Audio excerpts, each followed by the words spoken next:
No, you're not a designer. We are very sorry. We will help you get a job, but no, you have a diploma. It says excellent, but no. So I go and look for. We found out that one of our relatives is a jeweler on Canal Street. Now you know Canal Street is all jewelry. I got a job putting again jewelry into boxes for this is before Christmas, October, November, December. They said, you have a job for 3 months. I stayed there. I have to tell you, I stayed 8 years. It was the best job that I ever had in my life. They kept me. I had 2 children while I was there. I had a fantastic job. You see, it's beschert. It's only beschert. And then my husband had all kinds of jobs. Mike. Microphone. My daughter keeps on saying microphone.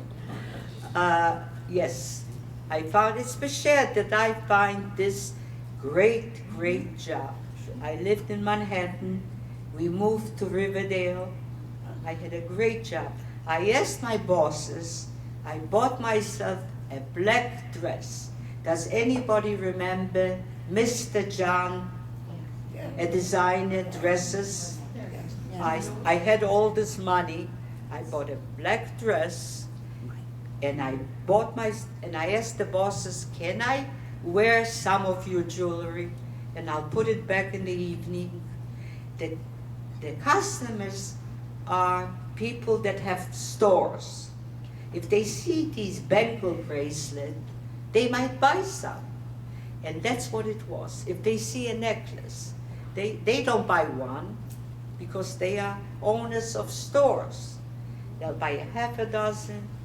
They kept on buying. I became saleswoman #1. And it was really 8 wonderful years. My husband, in the meantime, was climbing his job, and when he became his own boss, I went to his store. He did wholesale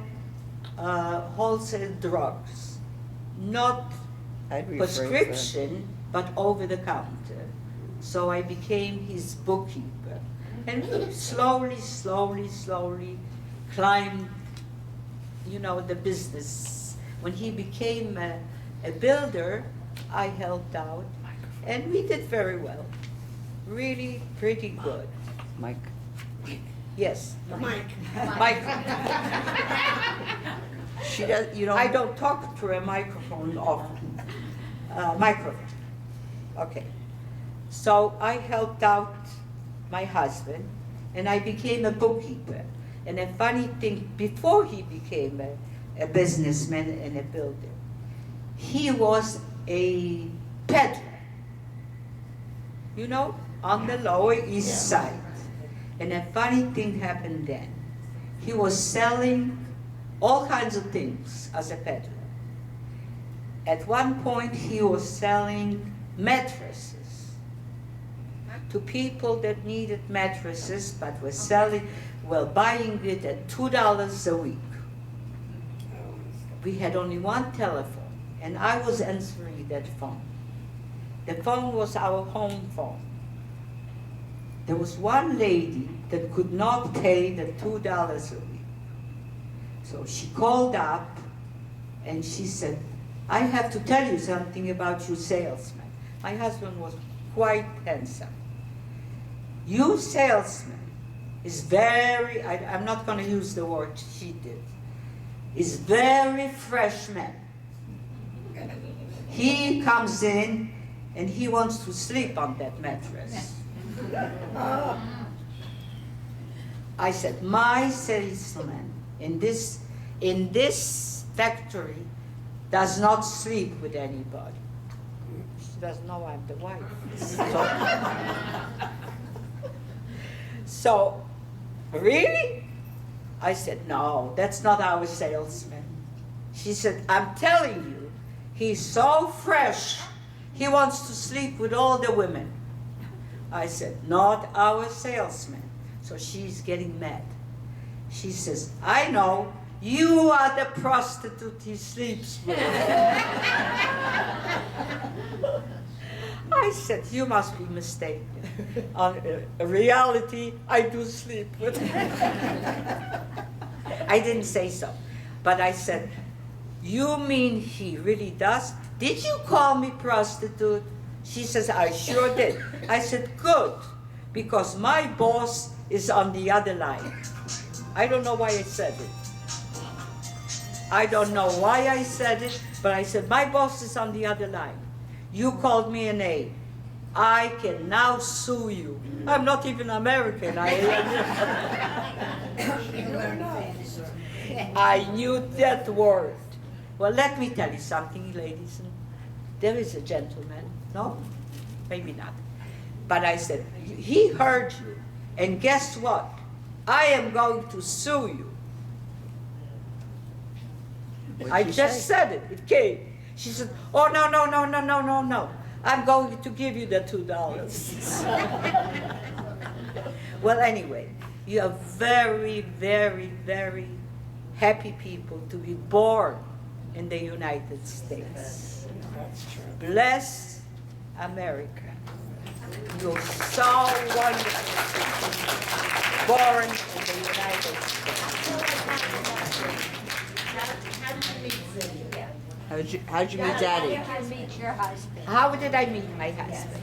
While I was 6 Microphone. weeks in the hospital, my sister worked for the American Air Force, and they needed a certain medication, which the nuns Microphone.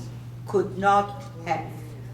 My sister asked the American Air Force, could you possibly get this medication for my sister who was in the hospital?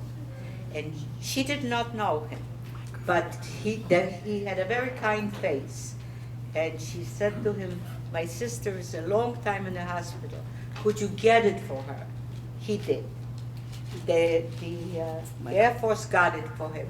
And he came to the hospital and brought this medication for me, and he stayed.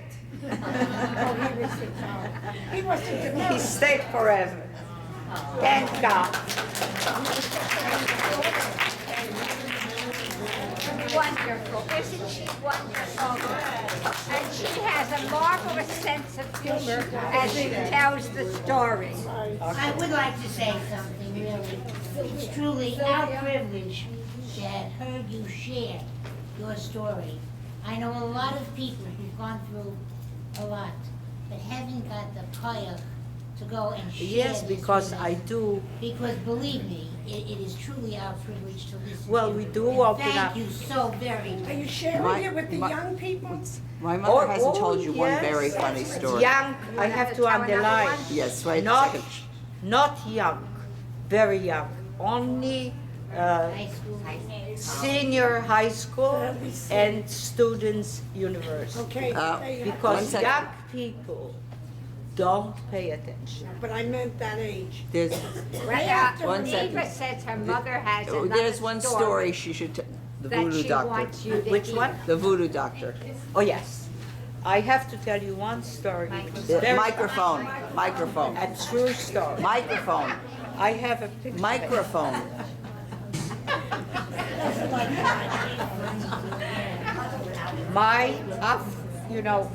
In Microphone. I used to live on Gettysburg Drive. I have 3 grandchildren, 2 boys. My husband, when he was 17, was taken to labor camp. Labor camp is very different than concentration camp. Right at the beginning of the war, they took him at 17 to a labor camp, all young men, to wash on Yom Kippur, wash the floors they did not need, wash the floors, wash the walls. He's not an Orthodox man. He's a traditional man. He's gone. For some reason, he took with him not the talis, but the tefillin. You know that? And he took this with him. He was allowed in a labor camp, one set, you know, a suit, a shirt, and he, for some reason, he took the tefillin. One German caught him. When he caught him, he smashed it to pieces and called all the young men and gave my husband, at that time I didn't know him, he gave him the worst beating that a human being can have. He gave him a beating, and he told all these young men that he will beat him to death, which he almost did. They all went away, and he left him to die. There was one young doctor, Jewish doctor, who was older than my husband, who tried to revive him. For hours he couldn't. And when he walked away, he said to my husband in Polish, "The only thing that can help you is up there. The only one that can help you is God. You will not survive." He left him to die. Obviously, my husband survived. About 35 years later, when we were successful already, we went to an island, Guadeloupe. Does anybody know Guadeloupe? The French island. We went to a French island where there were very, very few Americans. There were three couples that were at the island. My muzzle, one of the toilets broke. So I'm calling, I did not know that Ziggy is behind me with his thing around his arm and the tefillin on his head. And I call downstairs and I say, "Please send the serviceman, the toilet is broken." So within a minute, a serviceman comes in. A serviceman comes in, opens the door, and takes a look at my husband. He didn't see me because I was with my back. He takes a look at my husband, starts screaming, "Voodoo man, voodoo man." A voodoo man. He looked like a voodoo man. If you are in Guadeloupe and you take a look at somebody with a thing here, yeah, a voodoo. Voodoo. You know, and the thing's on his arm. It starts running out, goes to downstairs, tells all the repairmen, "Don't go into that room because there is a voodoo man there." They would not come in to repair my toilet. So I get a call from downstairs. "We are very sorry, but we have to move you." Or what can I do? I took a look and I got scared. Well, they came up, they took our things and gave us a suite. Okay. 10 years later, we got more successful, and my husband is now a builder, and we bought a unit in Boca West. Very nice place. And somebody made a New Year's brunch and invited us and wanted to introduce us to all the people that lived there. And we're sitting at a round table with 3 couples, and a lady comes over, very elegant, and she says, "You're new here. You're new here.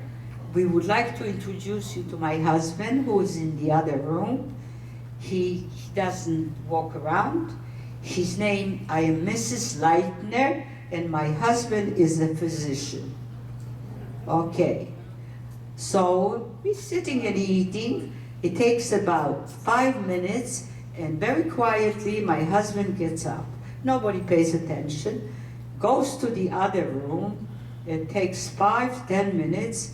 There is a tremendous commotion. People crying, screaming. What happened? So we get up from our table and we walk into that room where the commotion is. There is my husband with the doctor. The doctor is old man with my husband, kissing and holding. This is the doctor that left him to die in the concentration, in the labor camp. He's now a very old man, and he recognized, my husband recognized him, and he recognized my husband, and they are screaming. It's incredible. The whole party is unbelievable. Do you see how it's a miracle? First he was a voodoo man, and then he meets because of this little thing, and their arms. They recognize each other. Do you see? It's beschert. He was supposed to die. That was a scene that nobody that was there can forget. So that was the story of the.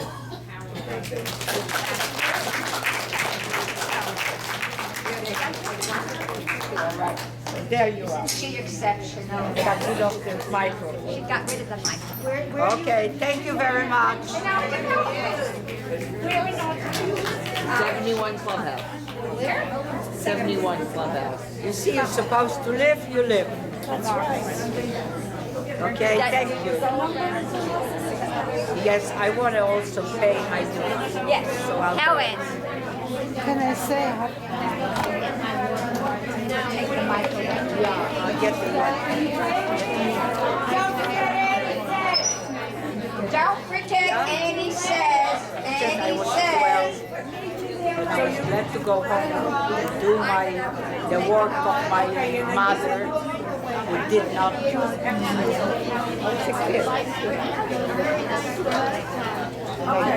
Okay, very good. She's amazing.